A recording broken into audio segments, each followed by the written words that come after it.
Good morning. Welcome to CRS1 class. My name is Mr. Olusola. When we talk of CRS1 basically centers on Old Testament. And there's an international abbreviation for that word, Old Testament.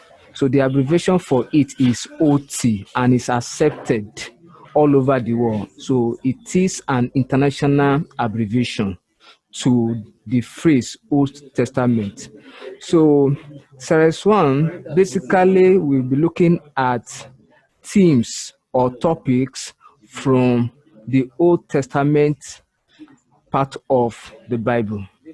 Then our topic this morning centers on formation and composition of the Bible, particularly the Old Testament, that is the formation and composition of the Old Testament. When we talk about formation, how it is prepared, the composition, that is what the Old Testament is made up of, that is the content of the Old Testament. So we'll be looking at all this in the Old Testament. Then the first topic we want to consider under this embryo is what we refer to as inspiration. Before now, various scholars have argued that there is error in the Bible, and that is the question that points to what we call inspiration. And in order to debunk their opinion, theologians and writers of the Bible say that there is no error in the Bible. And in order to prove this, and that's why we are looking at what we call inspiration. So writers of the Bible and theologians and the founders of the church believe that there was no error in the Bible. Therefore, the Bible was composed through the inspiration of God. That is, God inspired the people. However, let us look at the origin of the word inspiration. The word inspiration is from a Latin word, theopneus. Theopneus simply means God breathes.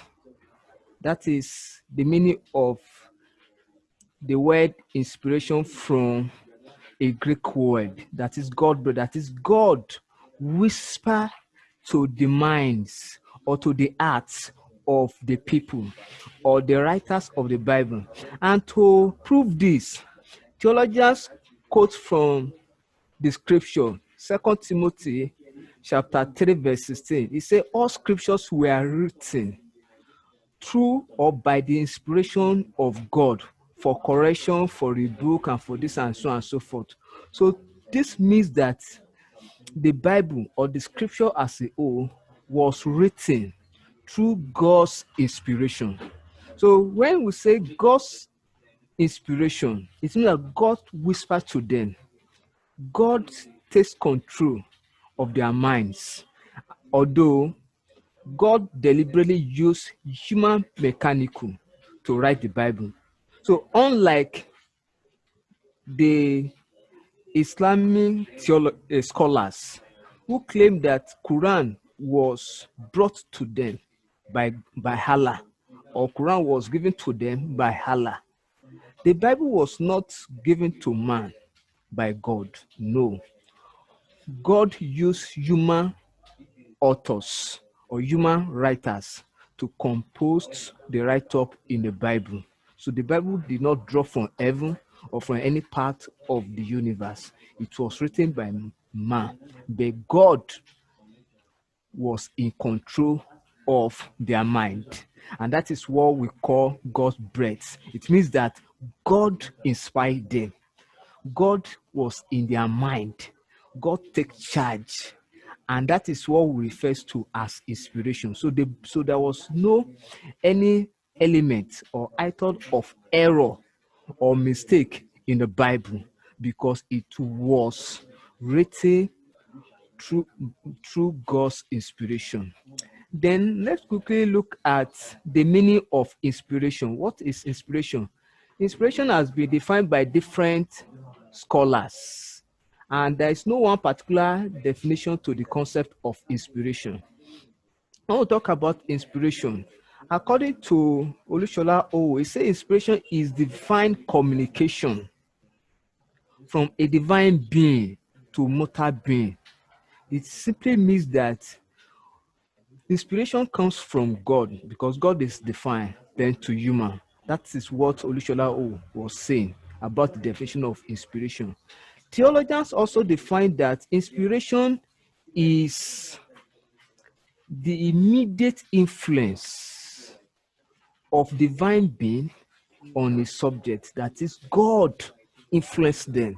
That is immediate influence of God on human. So, and that's why we can say inspiration is an incitement. By literary interpretation, one can view it as an incitement that gives joy because it's like discovering a new thing, having a new idea, having a new perception that incites or that wakes one's feeling egamically, that is within. That is what we refer to as inspiration. Then we also have what we call element of inspiration. Basically, there are two elements of inspiration. We have the in-A inspiration, and then we have the X-A inspiration. The biologically or from the scientific perspective, in-A means what you take in. So in the course of compiling the Bible or the write-ups in the Bible, the writers or the author take in, and what communicates into their mind is what we call the Holy Spirit. And that's why we say the inner is the Holy Spirit that communicates to the human writers of the Bible. That is, the Holy Spirit enter into man's mind or heart and take control, absolute control of their mind, then whisper to them, guide it. Then the second element of inspiration is what refers to as XA. The XA scientifically is what goes out of a man. That is, when we have input, we have output. That is the way in A and XA operate. So the output of what the Holy Spirit embedded into man's heart or the writers of the Bible, the output is what we refer to as AA. And that's what I say the human writers of the Bible wrote without relinquishing their human intelligence. So when the Holy Spirit takes over them, they surrender their human intelligence. So they put aside their human knowledge. They put aside their human vocabulary. They put aside their personal feelings, their literary styles, their personality, that is who they are, and their individuality, that is their differences, and then wrote the Bible and then came out with what we call the scripture. So the Bible or the scripture was the outcome of what the Holy Spirit whispered to their minds. And the words and everything, every words therein in the Bible were monitored by the Holy Spirit, the God. God take control of their mind. The Holy Spirit remote them. The Holy Spirit take charge of whatever they pencil down. So there is no error in the Bible. Then that's why I would say theologically, inspiration is immediate influence of God on his subject. So that is what we are saying.